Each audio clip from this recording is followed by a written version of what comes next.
Welcome, everybody. Thank you for joining us at Space Cowboy Books Online. We are here to celebrate the release of Marie Vibbert's latest book, The Gods Awoke, an excellent and strange fantasy. Marie's going to be sharing an excerpt with us, and then we're also going to have an interview segment of the event. Feel free to ask questions in the chat. Marie Vibbert has sold over 80 short stories to places like Nature, Analog, and Fantasy and Science Fiction.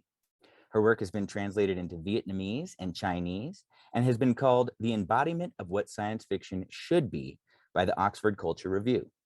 Her debut novel, Galactic Hellcats, which was awesome, was longlisted by the British Science Fiction Association for 2021.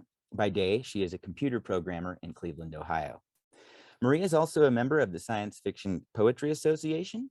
She was nominated for the Rising Award in 2015, 2021, and 2022, and won second place in the Hessler Street Fair Poetry Contest, and once sold a rhyming poem to a magazine that had no rhyming poetry in their guidelines, if you can imagine that. I'm going to hand it over to Marie for the reading section of the event, and feel free to ask questions in the chat in the meantime. Okay, hi everybody. Yeah, the things I choose to brag about in my bio. Don't do what I did. I keep waiting for some poetry editor to come after me for that, but I'm so proud. So I guess I'm just going to read a little bit from The Gods Awoke. One of the weird things about this book is that I'm old and blind, but one of the weird things about this book is that it's written in first person omniscient. So the main character can read the minds of everybody around her. So it's kind of a mix of first and third person. And Sene, the main character, she knows that she is a goddess. She is a trickster goddess, though I don't call her a goddess, I call her a god, because there's gods and then there's male gods. There's priests and then there's male priests, because it's a matriarchy, and I wanted to write a matriarchy. So this segment I'm going to read is a little bit, it's about halfway into the book. And Sene is trying to figure out how her godly powers work, while she's also kind of creeping on this young man named Eloy. You know, Eloy's cute, she's creeping on him. Gods like to creep on mortals, it's a thing. So I'm just going to read it. Okay. Mady drank 2 cups of tea in silence and stared sourly at the chip in the saucer, so Eloy could see that she wasn't complaining. After that, though, even she was bored with exercising her superiority through denial of conversation. She held out the saucer. Eloy left his post by the wall and obediently took it. "Are you sleeping with her?" she asked. He glared at her, so she said, "Don't think I won't discipline you, young man. You are perfectly capable of answering a question." Mady liked mental violence. It was much better, much more civilized than striking with hands. She saw it as the natural superiority of any act done by an adept over its mundane counterpart. How was I going to stop her? "You can't keep doing that," Eloy fought to keep his voice steady. "I'm going to tell Hitra what you've done." "You prey on her kind nature," Mady said, and was proud of having figured it out. "She ought to have disciplined you more. Now answer the question. I can't have the public asking questions about the holy prophet that I can't answer." "No," he bit the word out, "I am not sleeping with Hitra." She brushed an imaginary crumb off her lap. It was the sort of delicate gesture ladies were supposed to make. She wanted to look delicate and prim as she imagined his naked body. "Well, you must be sleeping with somebody, a handsome boy like you, all alone, surrounded by women from the seminary all the time, and those girls in the youth group too. They haven't taken any vows, have they?" "Not that it's any of your business, but I haven't. Is it required by law now?" He turned his back to her, daring her to do her worst. Mady rearranged the hem of her gown. "I won't even acknowledge such insolence. It's beneath me, and I've had enough of your back talk." This was to cover up the fact that she didn't have the strength to hit him again. Mady was frustratingly artless. She didn't even see him, not the way he was. She saw the strong line of his thigh beneath his tunic and thought that encompassed every aspect of him. I could try possessing her. Sure, it hadn't gone well the first time, but there would never be anyone simpler, sturdier to try it on. Hadn't I just proved to Rivestre that I understand the physical world? I slipped into Matey's eyes first, and it worked. My vision narrowed, grayed, fuzzed. I saw what she saw. The room was different from this angle, both larger and smaller. She was following Eloi's movements as he put away the dinner things. I let myself relax further into her mind, her body. I felt her pulse, the heat of the heavy gown she had to wear because a noblewoman must always dress to her station. We turned our head. It was harder than I thought it would be. So many muscles, so many impulses in such a small act. Fear tickled. I relished it, and my savor became hers, and we looked at Eloi. It was wonderful, raw, animal, the chemical emotion of living lust. Matey quaked, and as though through thick mud, why do we write these things when we're going to read them out loud? As though through thick mud, she moved herself. Her teacup fell off her lap. We were both surprised by its crash. She thought of holy tremors and afflictions of the soul, terrible sicknesses of the mind cured by even more terrible surgeries.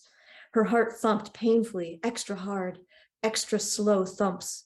She moved her hand again. I wasn't trying to control it anymore, and it flitted feverishly over the front of her skirt. How much easier it was for her. But she didn't have to think about every muscle. She didn't have to think at all. I was learning a lot. Eloi set something on the counter beside him. I couldn't see what it was. I didn't know what it was because Matey didn't know what it was. Could I be trapped, even killed like this? Eloi knelt beside us and gathered up the cup.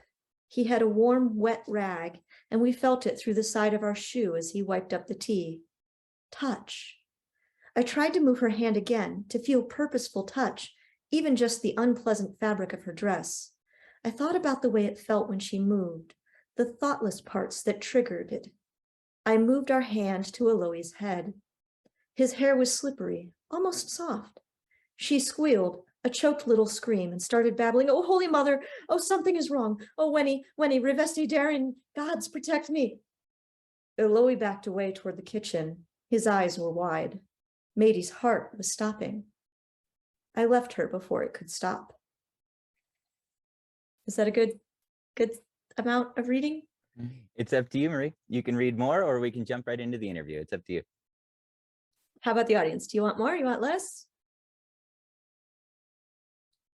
Okay.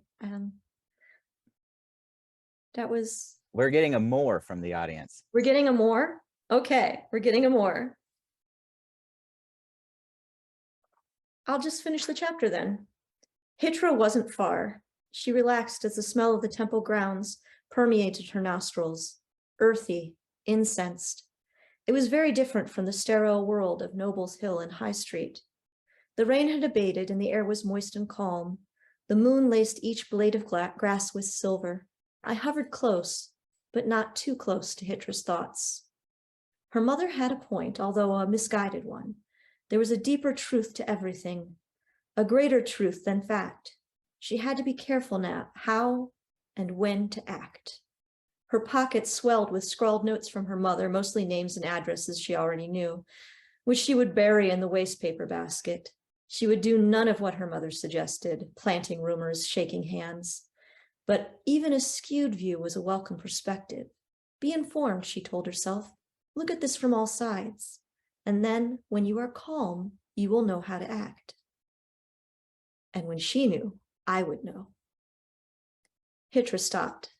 Strange piles of rags lay huddled along the covered walkway that she shared with 3 other priests' quarters. She reached out with her mind for Eloi and found him about where she expected. He was awake but exhausted. Is everything all right? Strangely, he didn't answer, though she could feel his awareness. He was afraid. So afraid he hadn't heard her. His hands were busy washing dishes. She felt Mady in the front room, but did not contact her or connect her to Eloi's fear. She felt for the arbiter's station at the central complex. One of the raglumps moved. The others moved, shambled, stood, and formed themselves into rain-soaked people holding cloaks and blankets around themselves. Hitra gathered her courage and her cloak and strode down the center of the walkway. I am an adept of the 5th level, she said, and I do not wish to be disturbed. One of the crouching people leapt at her, clammy fingers wrapped around her calf. Chosen one! Hitra staggered out of the hold and ran to her door, feeling for the hands reaching for her, the minds pressing to her. Someone tugged her sleeve off her shoulder. She wrestled the door open against hands thudding into the wood. And that's the end of the chapter. I forgot to mention that Eloi's boss, Hitra, the priestess, has become an involuntary celebrity because her goddess Revesce appeared to her. Anyway, it's a complicated book. It was very hard to pitch. Thank you for sharing the excerpt, and I'm glad somebody picked it up. It is, well, very different from your last book. Your debut novel, Galactic Hellcats, was definitely a science fiction adventure, where The Gods Awoke is definitely more of a fantasy, although much to my delight avoided a lot of the fantasy tropes such as horses, questing, and so forth. What made you want to switch genres between books, and what different challenges come with each for you? Yeah, I've always been a big science fiction nerd, obviously, but I do read fantasy as well. And when I wrote the first draft of this book was actually all the way back in 2000. And I was at a moment in my life where I had graduated from college. I had wanted to be a writer for my whole life.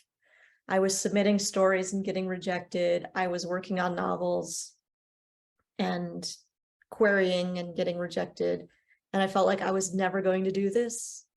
And I thought that fantasy would be easier and that it would make me like rediscover the joy of writing. So I started off just wanting to write something that was about a matriarchy where there's a pretty boy in trouble and someone rescues him. That was my whole beginning, was I wanted to write about a matriarchy and a pretty boy in trouble and rescue him. You can talk to my therapist. It's just in my brain meats. But then I went and made it a big technical challenge by doing the first person omniscient. And I found that the technical challenge was more interesting to me in the end and what got me through writing the book. And in a way, Galactic Hellcats ended up being the book that I wrote to rediscover my joy of writing, where it was just like straight adventure and a lot of chase scenes and heists. And we're not going to worry about whether or not we can have faster than light travel, because faster than light travel is cool and I want to get to places. So they're very different books. They are very different books. I contain legions. Does that answer the question? I'm not sure. Yeah, it does. It does. And you excel at both, if I can say so. The Gods Awoke takes place around a pantheistic culture. What made you decide to take on religion as a central theme, and what made you decide to go with pantheism?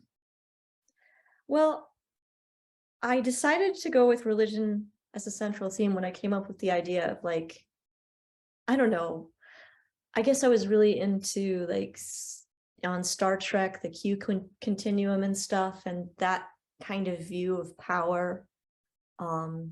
So in my mind, I mean, they're not really gods. They're Q aliens who think they're gods. But I wanted to write about religion. I'm an atheist. I went through the struggle most atheists go through where, you know, I was questioning religion and learning more and more and more about it to try to figure out, you know, am I wrong or are they wrong? Or maybe we're all wrong. So I had a lot of that going on in my brain. And then I knew that if I was going to write a book that centered on religion, I had to not use a real religion. And pantheism is just more fun. There's more characters. There's more you can do with it. So yeah, somewhere I have all these notes about the gods and goddesses. I mostly made them up as I went along. I wanted to make sure that the names were weird, and seemed like they sort of followed rules, but then didn't. That the religion has like themes and self-contradictions. My first draft had little bits of scripture at the beginning of each chapter, but I cut that, and I wish I hadn't, because I would be curious what I had actually written. Yeah, I like that. That would be kind of a cool a bonus feature for the readers. And the religious structure and the cultural structure in this book is a matriarchal theocracy, which is very unique. What made you decide to set up the kind of government power structures this way as well? Well, because it focuses so heavily on religion, I had to make religion important. And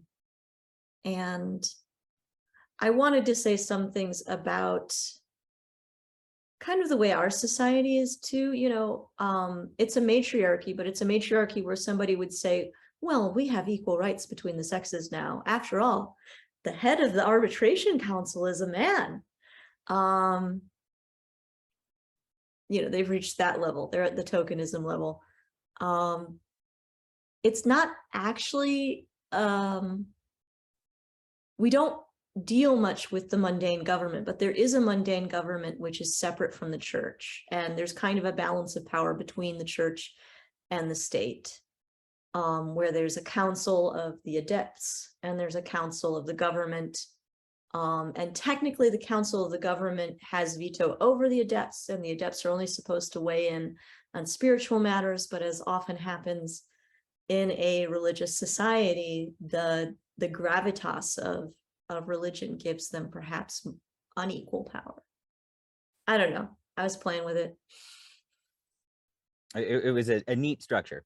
There's a lot of telepathic communication amongst your characters. And part of me sensed that it had a technological side to it. But what were the fun parts for you of writing silent communication? And what, if any, problems arose with this form of communication, particularly in the structure of the language, because it's not typically how we write dialogue? Right, because I had to structure it so that the reader would know when people were communicating silently. So in the first chapter, when I first introduced it, I rewrote that so many times. The passage where the very first time somebody speaks telepathically, she'll be on page 2. Yeah. So it was like, there was a connection, a stirring of the hearing centers of the brain between Hitra and Mady. Instinctively, and with more physical effort than was actually necessary, Mady made words in Hitra's mind. It wasn't as simple as all that, but I don't know if you can appreciate it from my point of view. Their minds were mostly opaque to each other, though I could see both of them so easily.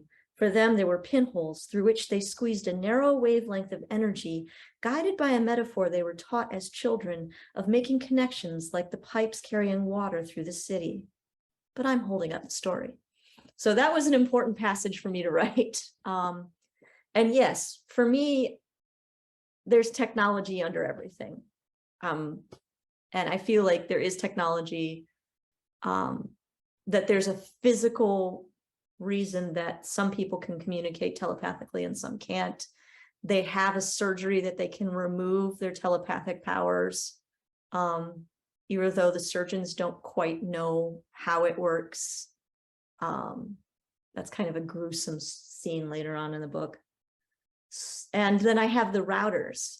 So also, like, again, in 2000, when I was writing this, I was working as a network technician. So I liked this idea of telepathic routers. Like most stories where you have mental telepathy, people just, they find their friend wherever their friend is at all times. And I'm like, well, wait, really? If you look at a snapshot of a crowd, can you find your friend? So you would need somebody who could assist you, who can find people's minds, or like can locate the minds in a certain area, people have, presumably we have hardware addresses, you know, but they don't know them that way. And it was also kind of the dawn of cell phones. So I felt like a lot of the telepathic conversation reads like chatting on your cell phone. People are passing notes in class, you know. But yeah, frequently, like, especially if there was somebody having a conversation while someone else, while they're having an out loud conversation, while also having a thought conversation at the same time. And I used italics for the thoughts, but it felt weird. It feels weird to throw in dialogue tags to the thoughts, you know, she thought at him, comma, or Hitra thought, stop it, not now. So yeah, there was a lot of editing back and forth with those and how to attribute thoughts without it looking clunky. And also it was kind of fun to have the omniscient narrator looking at people who are telepathic, you know.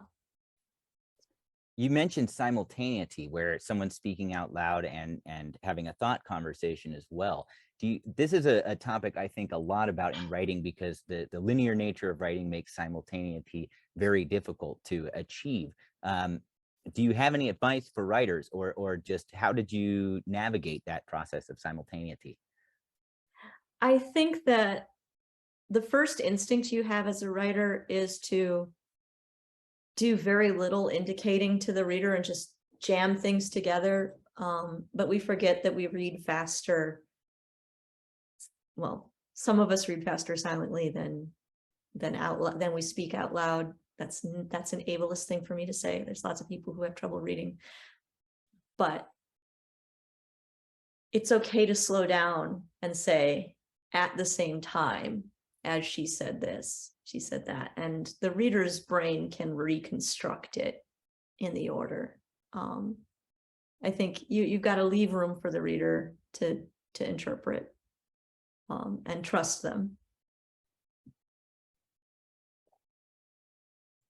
Well, it wasn't difficult to follow at all, so you achieved that. So in this book, you use a very interesting blend of third and first person, or as you called it, first person omniscient. Can you tell us more about why you chose to do this, and any grammatical issues that came up that you had to work around using this highly unusual form? Well, one thing I had to do is occasionally step back from the narrative and look at, it really made me look at the scenes and look at everyone in the scene. Be like, did I, you know, if Mady is in the scene, Mady is thinking things, and I have to consider what she's thinking as well as what she's doing instead of pushing her to the side. There are even some crowd scenes where just like random dude on the street has a thought, and I'm like, you know what? I got to include random dude on the street's thought. I also, after the first draft, which first drafts, this was a fun first draft to write. I was like, nom, nom, nom, nom, nom, weird shit, weird shit, weird shit. But then people were like, why did this scene jump from this scene to this scene? Why did you go from here to here? And then I realized that it's still first person. There has to be an intention. I can't just jump to what Errol's doing because I, as a writer, want to talk about what he's doing like I would in a third person book. I have to have a reason for the main character to be there. And that was a hard editing pass where I had to like grit my teeth and cut some really fun scenes because there was no reason for Sene to be there, or I had to come up with a reason for her to be there. And then I threw in some clunky things like I went and checked on Riha. And then I had to go and edit those to be less clunky. So yeah, that was weirdly the biggest problem for me. I had no trouble slipping from third person descriptions to first person and back again myself. I feel like, I don't know, I've always been a head hopper myself, so that worked for me. Is this a device that you plan on using in future stories, or other mishmashes of the POV? Is this something you experiment with frequently? I think so, yeah. I think one of the nicest compliments I got on the book was from one of my former professors who was like, Marie, I mean, you said it was this first person omniscient, but you realize you've written one of the best balanced third narratives I've read. And I was like, thank you. And like, I want to write more balanced third narratives. I think it's something that went out of style for a while, and I'm all for bringing it back. Let's go balanced third, where we have not just one close third narrator, but that we can see everybody. And do you think you could see yourself doing hybrids with second person as well? Ooh, yeah, why not? That sounds cool. I have done some second person because I've done some interactive fiction, and that's the default in interactive fiction. I like playing with grammar and playing with form. It's a lot of fun. The sequel to Galactic Hellcats, I haven't sold it yet, but I've written the sequel to Galactic Hellcats, and right now it's alternating chapters, first person and close third. So every other chapter is close third like the original book, and then every other chapter is first person from the point of view of Andre the Sexbot, because Andre took over the draft. I'm really happy to hear the sex bots are coming back. So this is sort of a weird question, but when writing about actual gods, or aliens that think they're gods, how do you feel about the use of Deus Ex Machina when it's literally referring to a god? Well, yeah, I mean, there are a couple of places where Sene, and she's kind of fumbling for the first half of the book to figure out her powers, but once she figures out how to do things, she does end up being able to just sweep in and grab the boy and take him out of her room. So it is technically Deus Ex Machina, right? Because the god is doing it, but usually when we talk about that as a criticism, it's because it hasn't been built up to. It's like, if people write themselves into a corner and then a miracle occurs, we call it Deus Ex Machina. In this case, I was plotting towards the miracle occurring and slowly set up the motivations for creating the miracle, and the abilities to create the miracle, so that was literally like what I was building to. So yes, I absolutely think you can have your god swoop down and grab somebody, because that's why you're writing a god character. To deal with that huge power imbalance. I thought it was also fun how the gods sort of had to grow into their powers, not just omnipotent immediately, which was a nice move. I want to talk about setting for a minute here. In The Gods Awoke, it feels like it could take place in the past or the future. I feel like the time frame was ambiguous in a cool way, in the way like the beginning of Mechanical for Leibowitz it sort of was.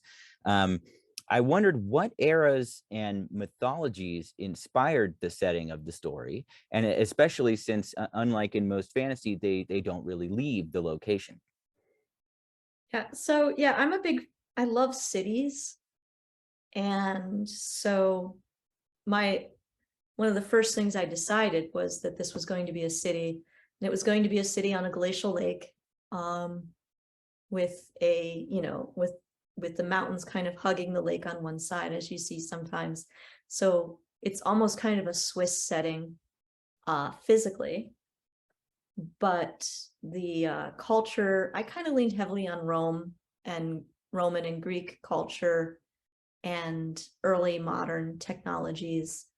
I wanted to dismiss the idea that, like a city, you develop bronze, and then you develop steel, and then you develop, and I wanted to say, like, no, these people have a natural advantage in some technologies because of their ease of communication through telepathy.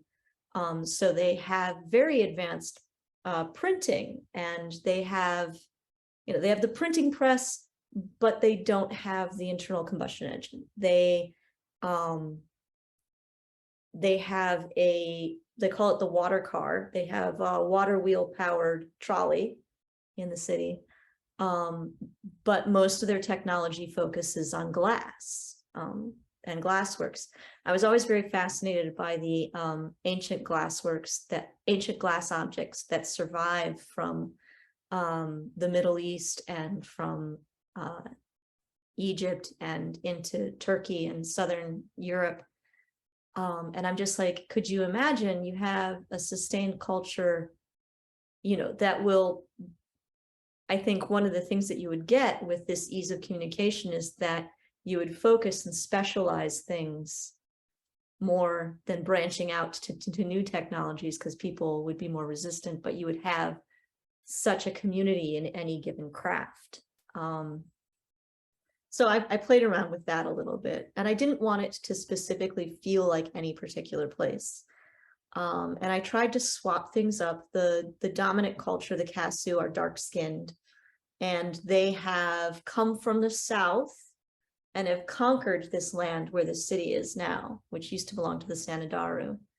And we get to see some of the Sanadaru, who are, of course, from different tribes of these pale-skinned natives of this mountain valley, who are like, man, I don't even speak Groston, that's another culture on the other side of the mountain. Geez, they think we're all the same. So yeah, and a lot of these things, I just inverted things from history a little bit to try to make it feel more strange and more separate from our world, but also maybe giving a look back at our world and the assumptions we make about things. And I wondered if you could elaborate a little bit. I loved the idea of hydraulic technologies, such as the water car. And I think there was a reference to a water clock at some point. What technologies inspired that? And what kind of research did you have to do to look into these hydraulic technologies? Well, I mean, they actually did exist. In another part of my life, I was really into medieval reenactment, and I did a lot of research into the clothing trade in the 15th and 14th centuries and the development of the fuller's mill in England in the 14th century. And so there was a variety of, water-based technologies that developed throughout the Middle Ages that were very sophisticated and advanced, including clocks. But the problem was that they could only exist where there was running water. So they didn't really proliferate across the universe. They just followed the rivers. I wouldn't say that I did any research specific for the book about it. It was just stuff that was already stuck in my head. And I was like, oh, I'll put that in,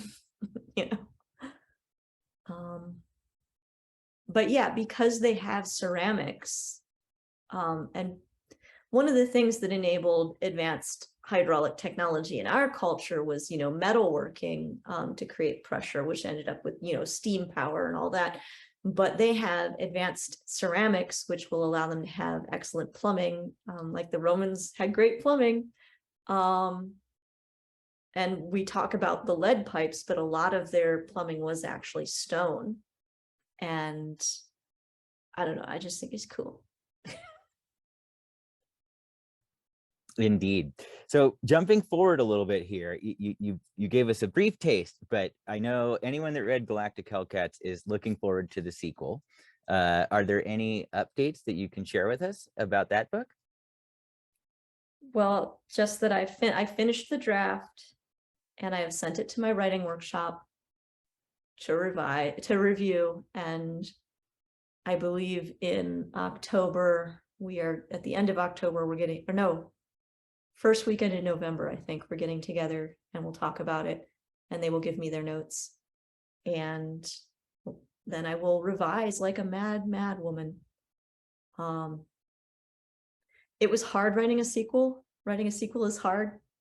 I spent most of a year asking everybody who had read Galactic Hellcats what they wanted in a sequel. And I listened, and a lot of people said they wanted the sex robots back. And they complained that I had sex robots and nobody had sex in Galactic Hellcats. Well, good news, folks. This book is,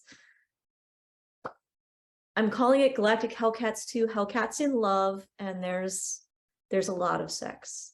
I mean, Andre is a main character, so you know he is not shy. That's all I'm going to say. And like, how can I flirt my way out of this? so it's an interesting move to get the reader expectations before writing the book. Were there any challenges or things that you didn't want to do that your audience wanted? I mean, what kind of compromises come along with that sort of process? Yeah, people want there to be a cat, and I didn't find a way to put a cat in, but maybe the third book will have a cat. And they wanted everyone to have a relationship. Like, a lot of people were like, Thane needs a boyfriend. And I wanted Thane to get a boyfriend in this book. Believe me, I worked really hard to wedge a boyfriend in there, but I don't know if he's making the final cut. And they wanted Margot to find a girlfriend, and that did happen. So Margot finds a girlfriend. And the funny thing is that I already had that character in mind from years ago, so I had the character ready. Actually, I know who Thane's boyfriend is too. I have that character ready too. It's just, there's 7 characters. There's 7 point of view characters in this book. It's terrible. The first book had 4 point of view characters, and that wasn't bad. But 7 is a bit much. So yeah, we're going to be sending some people home at the end of book 2 so that they aren't a part of book 3. I grew the cast because I wanted to introduce all these love interests. You can't get everybody's love interest in the same book, is what I'm saying. Well, poor Thane, because we all wanted him to end up with a boyfriend, but it makes sense. So you're also an extremely prolific writer of short fiction. I wonder, do you prefer short or long form, or is that just dependent for you on the story that needs to be told? At what point do you decide the type of manuscript that you're putting together? I've always written both, and usually I know from the beginning whether it's a short story or a novel or a poem. However, I have had a poem turn into a short story, and a short story turn into a novel, and a novel turn into a novella. So sometimes I'm wrong, but usually I know what I want to do. I'm working on a novel at all times, one novel and a variety of short stories. I work on short stories like 3 or 4 at a time. They're great because, like, you can do a revision pass in a night, you know, or you can start a new short story and rough it out in 1 hour and then come back and work on it and go work on this short story and that, you know, they're fun. Maybe I'm weird. I don't know. I'm one of these people who I get things done by procrastinating on other things. So that's why I always have something on every burner on the oven. Sometimes things fall off the back burner, but I just keep a list. I have like a manual written list of all of my works in progress that I occasionally go back and look at and go, oh, I forgot about that one. When I'm bored and want to try something new, I can do something new that's old. I will say that I was frustrated last year. I spent so much time working on, well, I was revising this and I was working on drafting Galactic Hellcats 2. So it feels like for the past year, I've just been a novel writer and I didn't like it. I was like, oh. So as soon as I turned in that Galactic Hellcats 2 to my writing workshop, which I did last week, I just dove into short fiction and I revised 4 stories this past week and it felt really good. And I've got 15 stories on submission, woohoo, which is up from like 6. How did I sell 80 short stories, you ask? I used to try to keep 20 short stories out at any given time on submission. And just got an email today that a story that was on its 50th submission just sold. Watch my Twitter for more details when the contract is signed. Nice. I've found on Twitter, when you talk about the importance of persistence, it's something that all writers need to hear, that you know, a story can be rejected 50 times before it's accepted. And congratulations. I've got a few questions from the audience here. This one's from Robin. How many books do you have planned for Galactic Hellcats, or will you just write for as long as you're interested in it? I will write as long as I am interested and as long as I can sell them. I will say that I am planning on a 3-book arc for the battle against the Evil Queen. So I have that kind of vagued out in my head, because I figure you can always sell 3. So it'd be Galactic Hellcats, Galactic Hellcats 2, Hellcats in Love, and Galactic Hellcats 3, Hellcats Go to War, or something. I haven't really decided on that, but I would love to keep writing about these ladies as they get older and more mature and face, you know, more difficult problems as their lives get more complicated. Yeah. Here's another one from the audience. This one's from Denise. Have you planned to submit a collection of your short stories to a publisher, since you have so many wonderful short stories? I have already gotten that collection rejected 3 times. Thanks for asking. I'm working on it. I've got about 22 stories. I'm calling it Rust and Rockets. It's all, I gathered together 22 of my published stories that were all kind of working class stories. Now, honestly, they mostly take place in Northeastern Ohio, but there's like one in Erie. I've got Erie and Lorain in there. Lorraine's still Northeastern Ohio. Anyway. But yes, I do want to sell a collection. I'm hopeful. It'll come. It'll come. I'll just keep pitching it and keep sending it to people who are interested in collections. And eventually someone will be like, hey, it's time for some working class, rusty robot science fiction stories all together. I appreciate that you often take on class in your work. And in The Gods Awoke, there's basically indentured servitude. What was it like writing about that as a class issue, where there's that much of a divide in classes? Yeah, I didn't want to write about slaves because that would have been bad, so I made him an indentured servant.